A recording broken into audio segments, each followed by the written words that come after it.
The evening had draped itself in an eerie quiet, punctuated only by the soft ticking of the clock in the living room.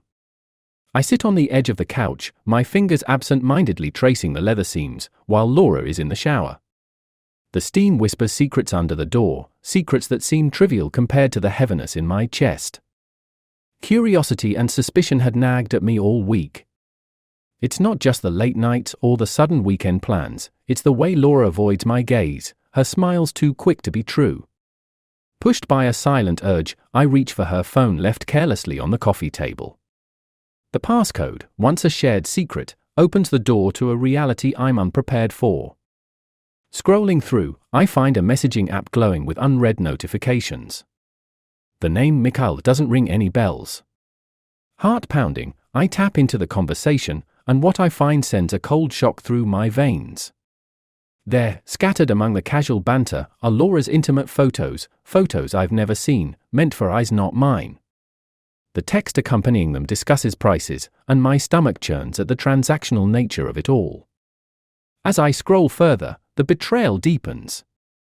Laura's words about me cut sharper than any blade. She tells Mikhail, I can't stand being with him anymore. Every day is a struggle for pretense. My hands shake as the phone almost slips from my grasp. Each word is a blow to my already cracking heart. A noise from the bathroom startles me, and in a panic, I replace the phone just as Laura emerges, wrapped in a cloud of steam and a flimsy towel. Her smile is wary as she approaches, her eyes searching mine for a sign of what I now know. Everything okay? She asks, a slight tremor in her voice. Fine, I manage to say, my voice hollow, just tired. She nods, accepting the lie as she moves to the bedroom. Alone again, my thoughts race. The pain of betrayal is raw, but beneath it simmers a dark resolve. Laura has made her choice, and now, so will I. Revenge, a concept I never thought I'd entertain, now pulses through my veins with a clarity that frightens me. I will dismantle the life she's built on lies, piece by piece. But first, I need a plan.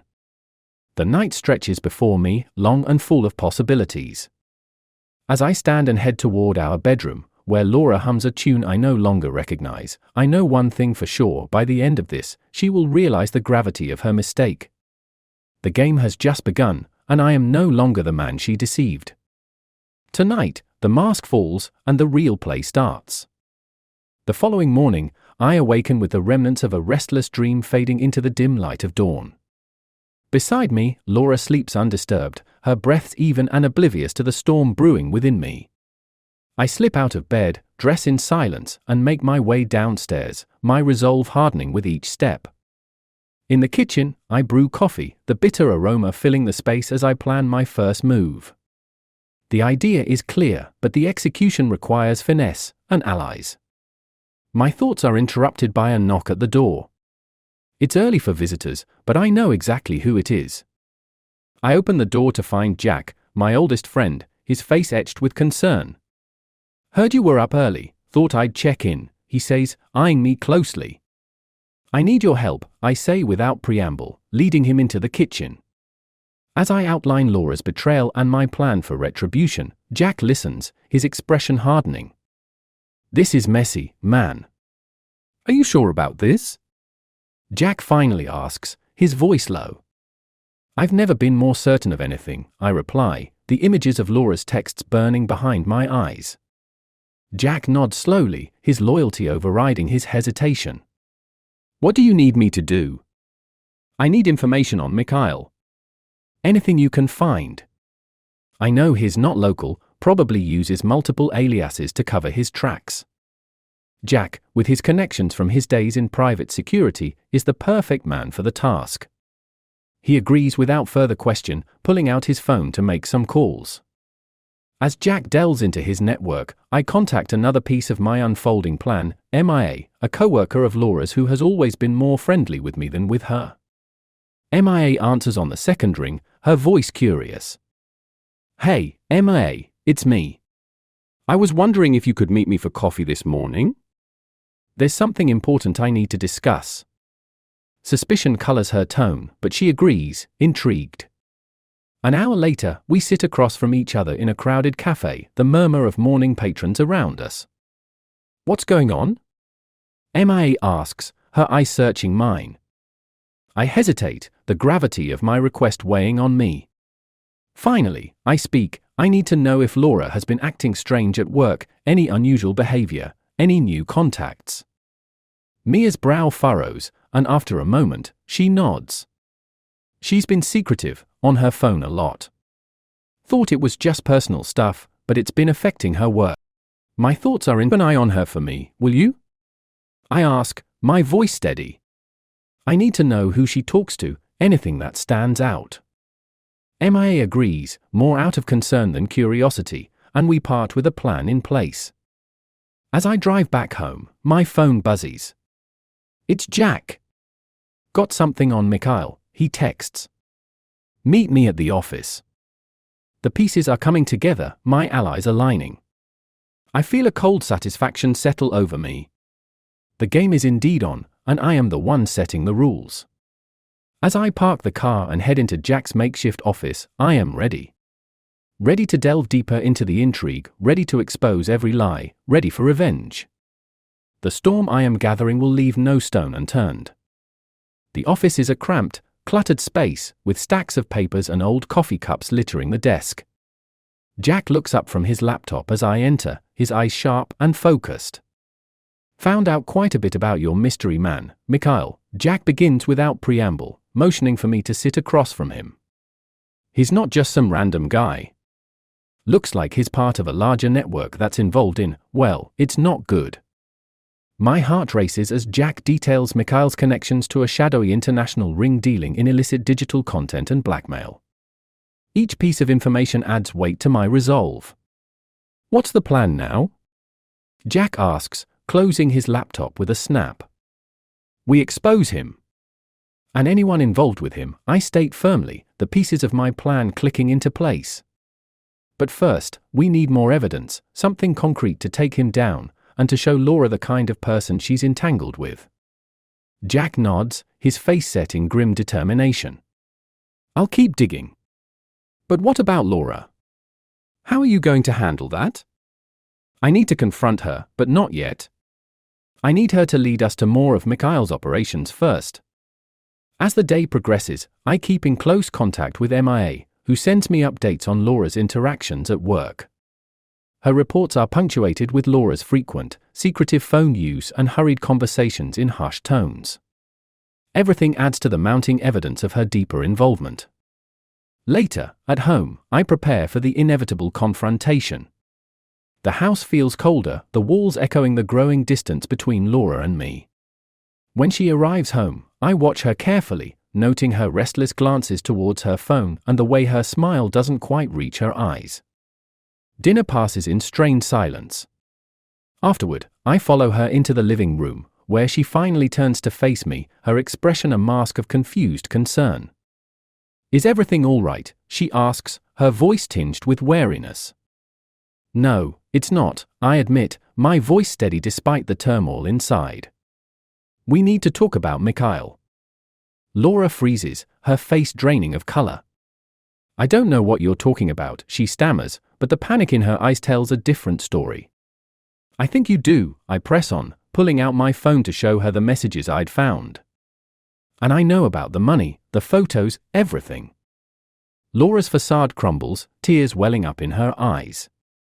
I was going to tell you, she whispers, her voice breaking. It started out as just flirting, then it all got out of hand.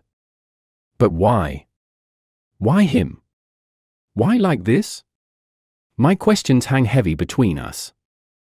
I was lost, I felt trapped in our marriage, invisible to you, she replies, her honesty raw and cutting. Mikhail paid attention to me, made me feel wanted. The confession stings, but it fuels my determination. There's more to Mikhail than you know. He's dangerous, Laura. And now you've put us both at risk. Her shock at my words is palpable. What do you mean, dangerous? He's involved in criminal activities, far beyond just this. I gesture to the phone. I'm going to stop him. And I need your help to do it. Laura looks at me, her decision clear. Okay. I'll help. I'll do whatever it takes to make this right. The pieces of my plan are set, and with Laura's reluctant agreement, we're ready to take the next steps. Together, we'll bring Mikhail down, not just for our sake, but to prevent him from ruining more lives. As I lay out the plan, Laura listens, her resolve hardening. The game changes tonight, and together, we turn the tables on Mikhail. The storm is about to break, and we are at its heart. The next morning dawns with a charged anticipation. Laura and I operate in a tense partnership, each of us aware of the stakes. As I brew coffee, she paces the kitchen, phone in hand, ready to play her part. We'll need proof. Solid proof that can't be dismissed, I remind her, handing her a cup. Her hands tremble slightly, but her nod is firm. I'll get what you need, she promises. He trusts me, or at least, he thinks he does. Jack calls just as we finish our strategy meeting. Got something big, he says, voice low and urgent. Mikhail's meeting with some of his associates today. It's a rare gathering, might be our only chance to catch them all together. Where? I ask, my pulse quickening. Warehouse District, Pier 39. I'll send you the details. Laura and I arrive at the location separately, blending in with the sparse midday crowd. Jack meets us there, his expression grave. They're inside. Mikhail and 4 others. 2 exits, cameras on both. We'll need a distraction to get in without being noticed. I nod, pulling out a small device. I brought something for the cameras. It'll loop old footage for a few minutes, enough time to get inside. We split up, each taking our positions. Laura, her nerves stealing with each step, heads to the main entrance, her role crucial. I watch from a distance as she enters the warehouse, the door closing behind her like the mouth of a beast. Minutes tick by, agonizingly slow. Then, the door reopens, and Laura emerges, gesturing subtly. It's time. Jack and I move, slipping through the secondary entrance with the cameras none the wiser thanks to the device. Inside, the warehouse is dimly lit, large crates casting long shadows. The murmur of voices leads us to a concealed office space. Peering inside, I see Mikhail and his associates gathered around a table, papers and laptops open before them. Laura stands at the periphery, her recorder discreetly capturing every word. Just as we're about to intervene, the unexpected happens. The doors burst open and law enforcement swarms in, shouting commands. Confusion reigns as Mikhail and his crew are swiftly handcuffed and read their rights. Jack grins at me, a mixture of relief and triumph. Called in a tip. Figured we'd let the pros handle the takedown. As the police lead the criminals away, one officer approaches us. You did good work here. We've been after this group for months. The aftermath is a blur of statements and debriefings. As Laura and I sit in the police station, a quiet understanding settles between us. I'm sorry for everything, she murmurs, her eyes not meeting mine. I know, I reply, the weight of our fractured past heavy between us. Maybe this is our second chance. Not just to make things right, but to start over. Laura nods, the possibility of redemption a fragile hope in her eyes. Weeks later, as Mikhail and his associates face charges, Laura and I begin our tentative steps towards reconciliation. Therapy sessions, honest conversations, and shared efforts to rebuild form the foundation of our new beginning. One evening, as we watch the sunset from our porch, Laura leans against me. I never thought we'd get a second chance like this, she whispers. Me neither, I admit, wrapping my arm around her. But sometimes, the hardest trials bring unexpected gifts. Ours just happened to be a second shot at trust. As the sun dips below the horizon, I realize that while I set out for revenge, I found something far more valuable, the chance to restore what had been broken.